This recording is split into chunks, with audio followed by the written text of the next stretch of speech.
جو وہاں کی سچویشن ہے، جس حال میں وہ لوگ رہ رہے ہیں، وہ ذرا آپ دوستوں کو تھوڑی ڈیٹیل میں بتانا چاہتا ہوں۔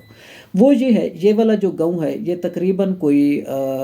125-30 گھرانوں پر مشتمل ہے، اور وہاں کے جو اور وہ لوگ کہہ رہے تھے کہ وہ زمیندار لوگ ہیں، یعنی ہر ایک کے پاس تقریباً کوئی کم از کم 5-7 ایکڑ زمین وہاں کا ہر ایک خاندان جو ہے نا وہ رکھتا ہے اتنی زمین۔ بڑے بڑے زمیندار بھی ہیں، 300-300 ایکڑ، 500-500 ایکڑ کے بھی زمیندار ہیں۔ وہاں کا جو وڈیرا ہے وہ اس کے پاس تو شاید 800-1000 ایکڑ کے قریب اس کے پاس زمین ہے، لیکن وہ وہاں رہتا نہیں ہے۔ یہ بڑا المیہ ہے کہ وہاں کے جو وڈیرے ہیں، جو لوگ ہیں، وہ خود اپنے گاؤں میں نہیں رہتے، وہ اپنے بچوں کو پڑھانے کے لیے، اپنی لگژری لائف کے لیے تو وہ کراچی میں رہ رہے ہیں، حیدرآباد میں رہ رہے ہیں، جامشورو میں رہ رہے ہیں، تو وہ شہروں میں رہتے ہیں۔ تو وہ اس گاؤں کا رخ اس وقت کرتے ہیں جب انہوں نے الیکشن جیتنا ہوتا ہے، تو اس وقت وہ اپنے گاؤں کا رخ کرتے ہیں، اور وہاں پہ آتے ہیں، لوگوں سے اپنی خدمت بھی کراتے ہیں، ووٹ بھی لیتے ہیں، پھر الیکٹ ہو کر پھر غائب ہو جاتے ہیں۔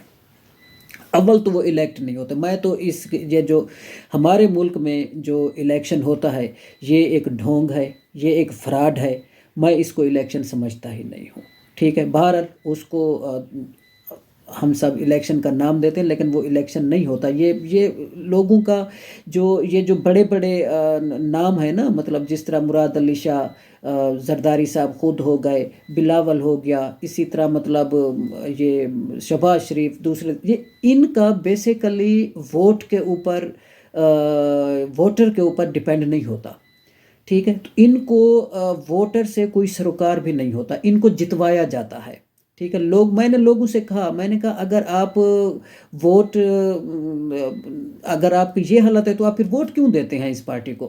وہ کہتے ہیں ہم ووٹ نہ بھی دیں دین بھی ٹھپے لگوائے جاتے ہیں، ہم سے زبردستی ٹھپے لگوائے جاتے ہیں، ٹھیک ہے۔ تو اس طریقے سے تو یہ الیکشن جیت کر آتے ہیں، تو پھر انہوں نے کیا مطلب اپنے ووٹرز کا خیال رکھنا ہے، لوگوں کا خیال رکھنا ہے۔ بہرحال اس گاؤں کے میں ایک لیٹرین نہیں ہے، ایک بھی۔ وہاں کی عورتیں، مرد، بچے کھلے عام پخانہ کرتے ہیں، گاؤں کے ارد گرد گندگی کے ڈھیر لگے ہوئے ہیں، اور اسی گندگی کے اوپر مچھر اور مکھیاں بیٹھتی ہیں، پھر وہ جا کے لوگوں کی خوراک اور لوگوں کے برتنوں کے اوپر بیٹھتی ہیں،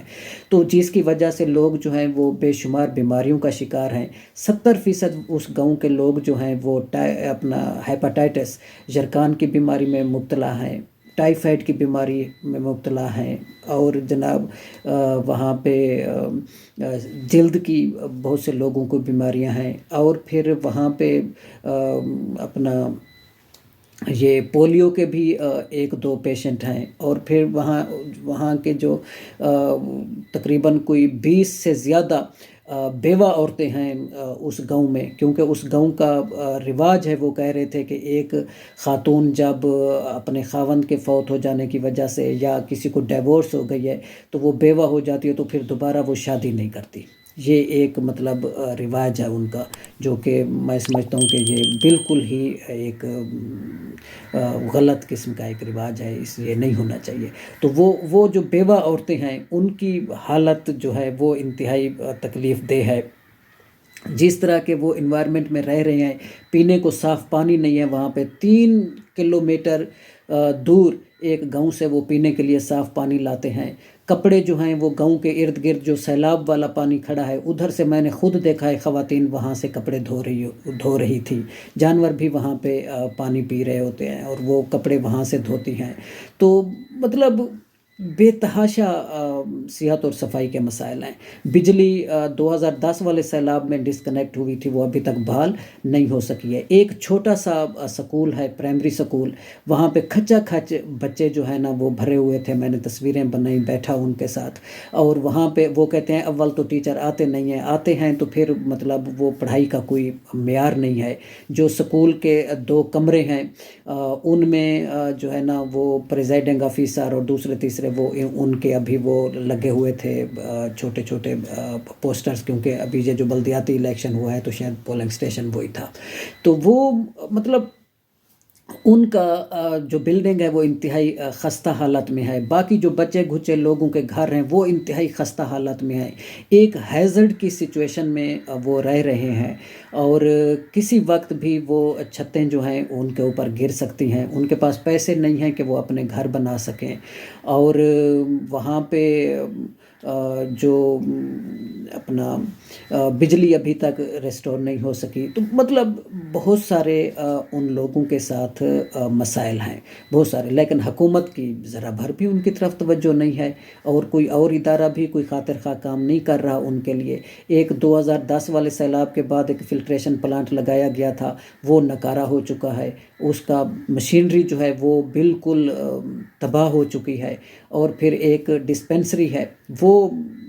فنکشنل نہیں ہے، بہت عرصے سے بند پڑی ہے، اس کی بلڈنگ بھی جو ہے وہ جگہ جگہ سے کریکس ہیں، اور مطلب وہ تباہ ہو چکی ہے، تو اس کی کوئی نگرانی نہیں ہے، کوئی دیکھ بھال نہیں ہے۔ دراصل اس طرح کی چیزیں لگاتے ہیں پیسہ بنانے کے لیے، ٹھیک ہے، ایک ڈسپنسری لگا دی وقتی طور پہ، تھوڑی بہت مشینری ادھر بھیج دی، کچھ دنوں کے لیے ڈاکٹر بھی ادھر بھیج دیا، وہ پروجیکٹ ہوتا ہے کروڑوں روپے کا، چند لاکھ اس کے اوپر لگا دیے، باقی پیسے ہڑپ کر لیے، کرپشن کر لی، اور پھر بعد میں اس کی کوئی دیکھ بھال کا کوئی سسٹم نہیں ہوتا۔ تو بہرحال یہ جو جس سسٹم کے اندر ہم رہ رہے ہیں جمہوریت، بیسیکلی یہ ایک ڈھونگ ہے، اس کے اندر عام آدمی کی فلاح تو ہے نہیں، ٹھیک ہے، یہ ہے ایک رولنگ ایلیٹ کو جو پروٹیکٹ کرنے والا سسٹم ہے، تو اس کے اندر عام آدمی تو سدھر سکتا نہیں، یہ میرا ماننا ہے، آپ لوگ اس سے اتفاق کریں یا نہ کریں۔ باقی ووٹرز کے اوپر یہ جو لوگ ہیں ان کا ڈیپینڈ نہیں ہوتا، الیکشن دھاندلی زدہ الیکشن ہوتے ہیں ہمارے ملک میں، تو وہ جس طرح ووٹ دیں نہ دیں وہ الیکٹ ہو کے وہ ہمارے اوپر مسلط ہو جاتے ہیں۔ ایک اور تکلیف دہ بات جو میں آپ دوستوں کو بتانا چاہتا ہوں وہ جو ہے کہ لوگ کہہ رہے تھے کہ جب تک بھٹو صاحب زندہ ہیں ہم مر رہے ہیں، جب بھٹو صاحب مریں گے تو ہم زندہ ہوں گے، ٹھیک ہے، تو یہ بہت تکلیف دہ بات ہے، کیونکہ میں خود پیپلز پارٹی کو ایک وقت میں بہت لائک کرتا تھا،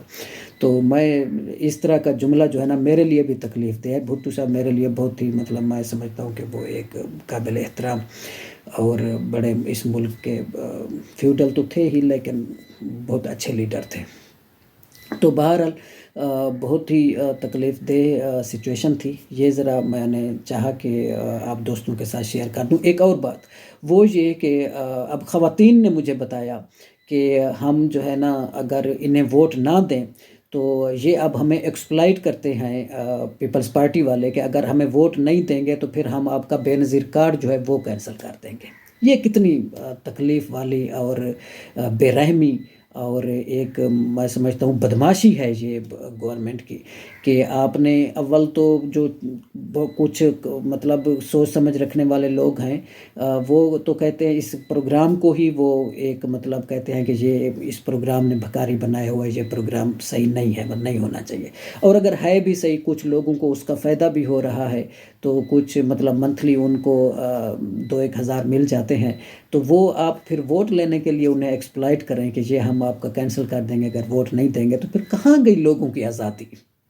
ٹھیک ہے، تو یہ پھر آزاد تو نہ ہوا ووٹر نا، تو ہمارے ملک میں نہ ووٹر آزاد ہے اور نہ ہی ہمارے ملک میں آزادانہ الیکشن ہوتے ہیں، پورا کا پورا یہ ایک فراڈ ہے الیکشن، فراڈ الیکشن کے ذریعے یہ ہمارے اوپر مسلط ہوتے ہیں، رول کرتے ہیں، اور پھر عوام کی تباہی آپ دیکھ رہے ہیں، دن بدن ہم